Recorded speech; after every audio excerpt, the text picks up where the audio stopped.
सोलापुरात असा एक तरुण आहे जो चक्क हाताने आणि डोक्याने नारळ फोडतो आणि सध्या त्याची ही अनोखी किमया सोशल मीडियावर चर्चेचा विषय ठरली आहे. सामान्यतः नारळ फोडण्यासाठी तो जमिनीवर आपटावा लागतो किंवा एखाद्या कठीण वस्तूचा आधार घ्यावा लागतो. मात्र या तरुणाने कोणत्याही साधनांशिवाय केवळ स्वतःच्या ताकदीच्या जोरावर नारळ फोडून सर्वांनाच आश्चर्याचा धक्का दिला आहे.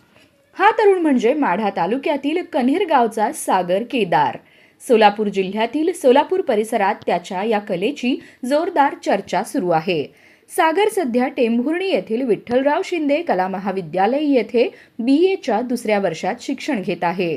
व्हायरल झालेल्या व्हिडिओमध्ये तो हलगीच्या तालावर जोशात नारळ हातावर आपटून आणि डोक्याने ठोसा देत फोडताना दिसतो. प्रत्येक वेळी नारळ तडकताना उपस्थितांकडून टाळ्यांचा कडकडाट होतो. कोणतीही जखम न होता तो सहजपणे नारळ फोडतो. हीच बाब अनेकांसाठी अधिक आश्चर्यकारक ठरत आहे.